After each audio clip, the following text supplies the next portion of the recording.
마음을 걷는 시간, 마음 산책. 결혼한 자녀랑 여행, 결혼한 자녀랑 여행, 생각만 해도 좋죠. 그런데 막상 다녀오고 나면 다시는 같이 안 가야겠다는 생각 한 번쯤 해보신 적 있으신가요? 요즘 현명하고 똑똑한 60대 부모님들은 여행을 그냥 떠나지 않습니다. 왜냐면 여행은 풍경도 맛집도 좋지만 가족 사이의 진짜 모습이 다 드러나는 시간이거든요. 같이 움직이다 보면 생활 습관 차이, 식사 취향, 심지어 말 한마디에도 서운해질 때가 있죠. 그래서 준비 없이 가면 사진 속 웃음 뒤에 속상함만 남을 수도 있습니다. 오늘은요, 실제 부모님들의 경험담과 심리학 연구에서 말하는 팁까지 더해서 결혼한 자녀와 여행 갈 때 어떻게 하면 후회 대신 좋은 기억만 남길 수 있는지 알려드릴게요. 들어보시면, 아, 그래서 요즘 60대가 이렇게 하는구나 하고 고개 끄덕이실 겁니다.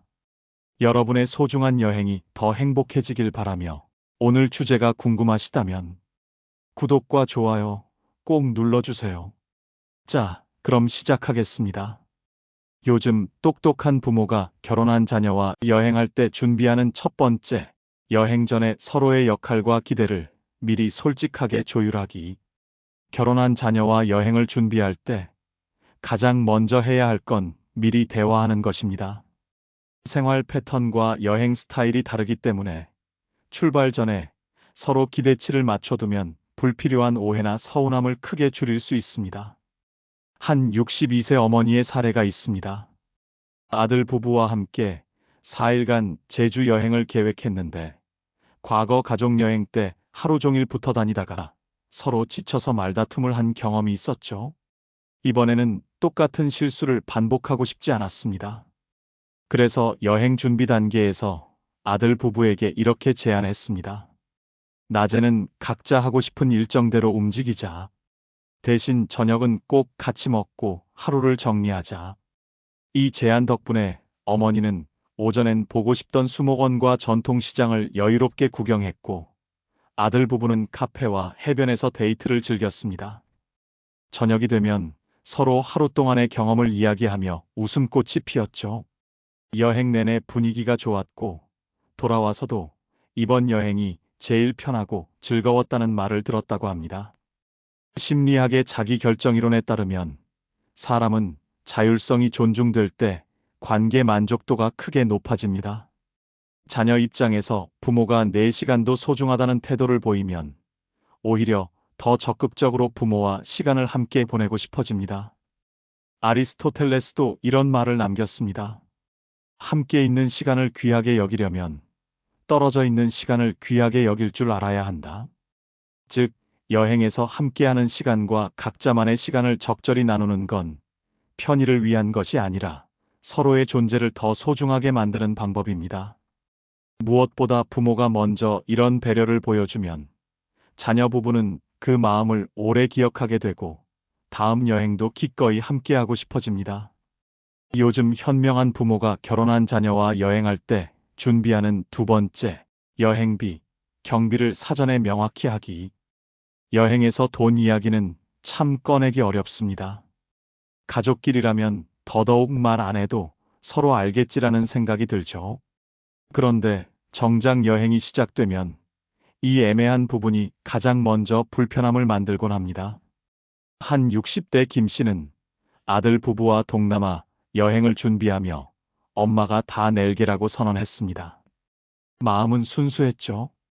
그동안 자녀 부부가 맞벌이 하느라 고생했고 부모로서 한 번쯤은 넉넉하게 해주고 싶었던 겁니다. 그런데 여행 첫날부터 어색한 기류가 흘렀습니다. 저녁 식사를 고를 때 며느리는 비싼 레스토랑 메뉴판을 보고 여긴 너무 비싼 것 같아요 라며 눈치를 봤고 아들은 기념품 가게에서 장갑 하나를 집었다가 다시 내려놓았습니다. 김 씨는 속으로 아니, 그냥 사면 되는데 왜 저럴까 하고 답답했고 자녀 부부는 부모님 돈으로 이렇게 써도 되나 하는 불편함을 느꼈죠. 결국 여행 막바지에 며느리가 조심스럽게 얘기했습니다. 엄마, 다음엔 큰 비용만 부탁드리고 나머진 저희가 낼게요. 그때 김 씨는 깨달았습니다. 아무리 부모 마음이 넉넉해도 받는 쪽은 마음이 무거울 수 있다는 거요. 심리학에서 상호성의 원칙이라는 개념이 있습니다. 누군가에게 무언가를 받으면 본능적으로 되갚아야 한다는 압박감을 느끼는 것이죠. 여행 내내 이걸 내가 받아도 되나?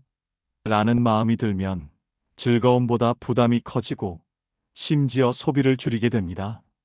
그 결과 여행이 즐거운 추억보다 빚진 기억으로 남을 수 있습니다. 철학자 세네카는 이렇게 말했습니다. 감사는 관계를 오래 지속시키는 접착제다. 하지만 그 감사가 빚처럼 느껴진다면 접착제가 아니라 거리를 두게 만드는 힘이 될 수도 있습니다. 가족 여행에서조차 돈 문제를 미리 합의하는 이유가 여기에 있습니다. 이제는 돈 이야기는 부드럽게 꺼내되 내용은 분명하게 전달해 보세요. 여행 전, 이번엔 항공권과 숙소는 내가 부담할게. 대신 식사랑 쇼핑은 각자 하자처럼 역할을 나누면 좋습니다. 또는 이번엔 내가 다 할게. 대신 다음엔 내가 계획 세우고 준비해줘처럼 다른 방식으로 균형을 맞출 수도 있습니다. 중요한 건 서로가 얼마를 써도 괜찮은지 안심선을 만들어주는 겁니다. 이렇게 하면 부모는 재정 부담을 줄일 수 있고 자녀는 마음 편히 여행을 즐길 수 있습니다. 서로의 주머니 사정을 존중하는 것이 결국 서로의 마음을 지켜주는 방법입니다. 요즘 현명한 부모가 결혼한 자녀와 여행할 때 준비하는 세 번째, 동행하는 며느리나 사위와의 적절한 거리 지키고 존중하기. 여행에서 며느리나 사위와의 관계는 생각보다 미묘합니다. 부부끼리 또 자식과는 수십 년간 쌓인 습관과 호흡이 있지만 자녀의 배우자와는 생활 문화, 가치관, 대화 스타일까지 다릅니다. 특히 여행이라는 낯선 환경에서는 이런 차이가 더욱 두드러지고 사소한 행동 하나가 오해로 번질 수 있습니다. 경기도에 사는 한 60대 부부는 아들과 며느리, 손주와 함께 3박 4일 제주 여행을 갔습니다. 첫날 아침, 시어머니는 아이 아침은 내가 챙길게 하며 부지런히 음식을 준비했지만 며느리는 이미 전날 밤 편의점에서 간단히 먹을 간식을 준비해둔 상태였습니다. 결과적으로 두 사람의 계획이 겹치면서 아침 준비 시간이 길어졌고 일정이 늦춰졌죠. 여행 후반부의 며느리가 조심스레 어머니, 그냥 저희가 아이 식사 챙길게요라고 말하자 시어머니는 처음엔 서운했지만 곧 방식을 바꿨습니다. 필요할 때 불러줘라고 한 발 물러난 겁니다. 그 후 며느리는 오히려 먼저 도움을 요청하기도 하고 저녁에는 시어머니를 위해 따로 시간을 내 함께 산책을 하기도 했습니다. 하버드대의 긍정적 재해석 연구에 따르면 관계에서 갈등이 생길 때 유머나 긍정적인 표현을 사용하면 회복 속도가 빠릅니다. 여행 중에도 마찬가지입니다. 예를 들어 그건 이렇게 해야 해라는 지적 대신 나는 이렇게 해봤는데 괜찮더라처럼 제안형으로 말하면 방어심을 줄일 수 있습니다. 또한 고대 철학자 에픽테토스는 우리가 통제할 수 있는 것은 오직 나의 태도뿐이라고 말했습니다. 상대의 반응을 바꾸기보다 나의 태도를 조율하는 것이 관계를 지키는 지름길이라는 의미입니다. 여행 내내 부드러운 분위기를 유지하면 사위나 며느리 입장에서 부담스러운 동행이 아니라 함께 있으면 편안한 사람으로 자연스럽게 인식하게 됩니다. 이런 인식은 한 번에 생기지 않고 여행 중의 사소한 행동에서부터 차곡차곡 쌓입니다. 예를 들어 식당에서 메뉴를 고를 때도 상대의 취향을 먼저 물어봐 주거나 피곤해 보이면 쉬었다 가자고 제안하는 작은 배려들이죠. 또 챙김과 간섭의 경계가 매우 중요합니다. 필요할 때는 따뜻하게 챙겨주되 불필요하게 일정을 좌지우지하거나 지나치게 개입하면 상대방이 피로감을 느낄 수 있습니다. 그래서 같이 있지만 서로의 공간과 선택은 존중한다는 원칙이 꼭 필요합니다. 예를 들어 오전 일정은 함께하지만 오후에는 각자 원하는 코스를 선택하게 하는 것도 좋은 방법입니다. 대화 방식에서도 차이가 납니다. 부정적이거나 단정적인 말투 대신 긍정적이고 제안하는 표현을 쓰면 분위기가 훨씬 부드러워집니다. 그건 안 돼보다 그것도 좋지만 이런 건 어때? 처럼요.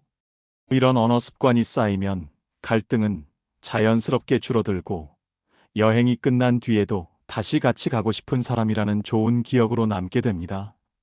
요즘 현명한 부모가 결혼한 자녀와 여행할 때 준비하는 네 번째, 나를 중심에 두기보다 가족 전체를 중심에 두기. 가족 여행에서 가장 쉽게 빠지는 함정이 바로 내가 다 정해야 마음이 편하다는 생각입니다.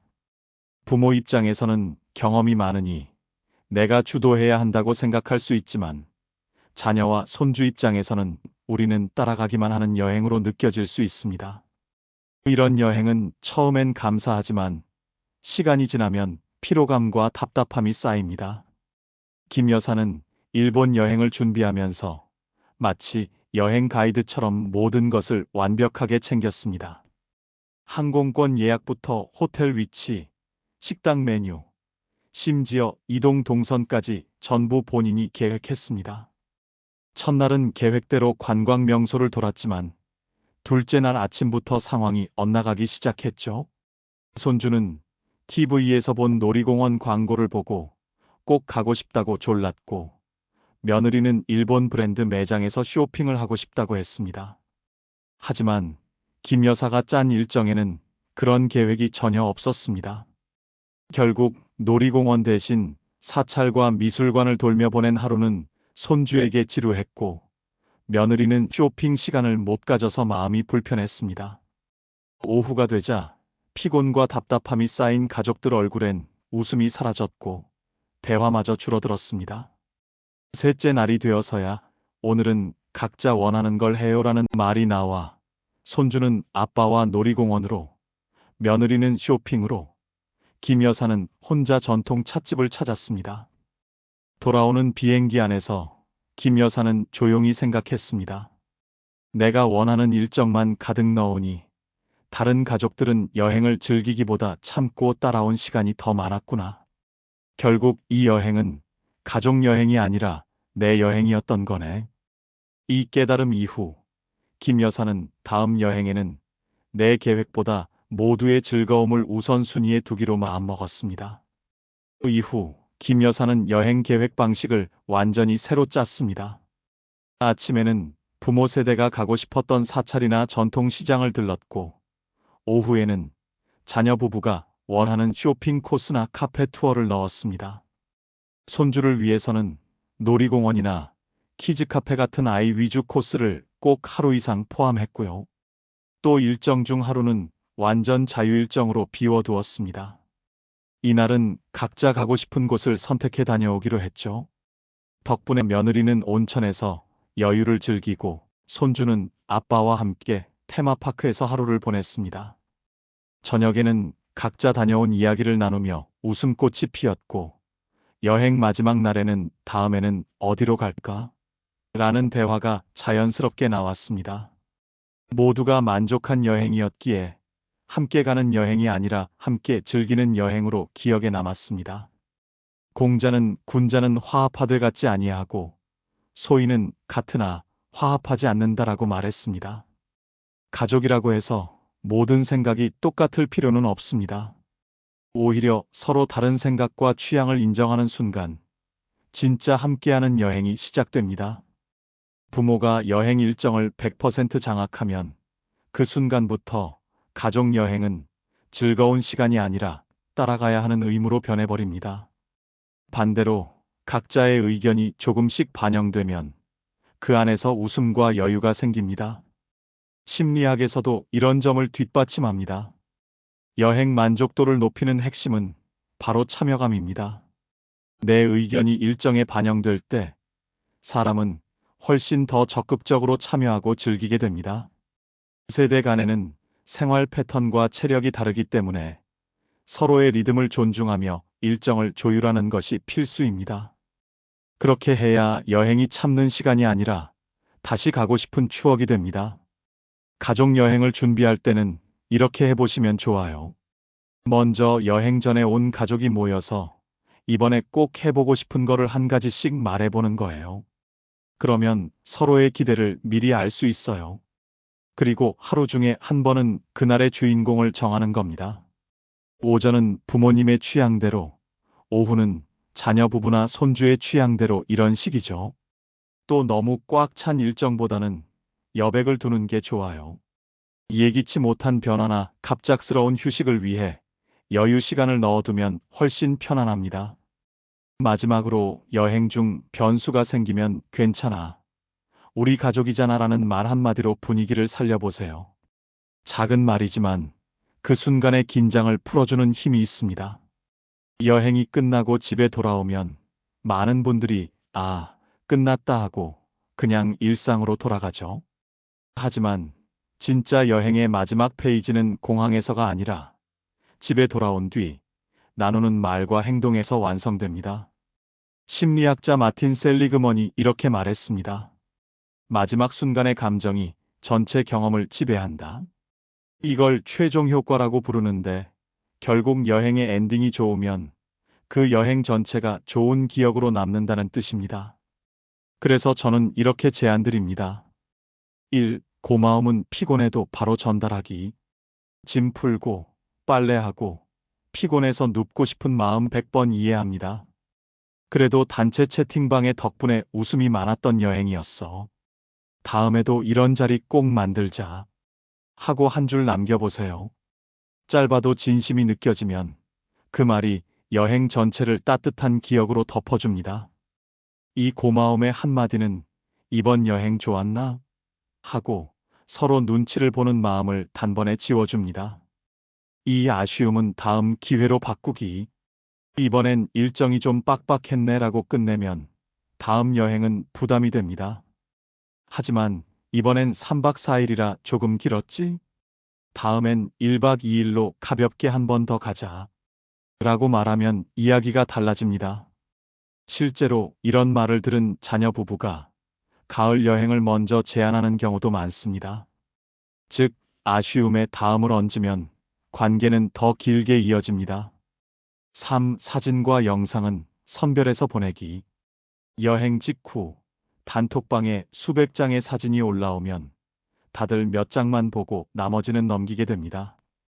차라리 웃음이 담긴 순간, 감탄이 터졌던 장면, 손주가 활짝 웃던 모습 이런 걸 3장에서 5장만 보내보세요. 그러면 그때 진짜 좋았지? 하면서 대화가 다시 시작되고 여행의 감정이 이어집니다.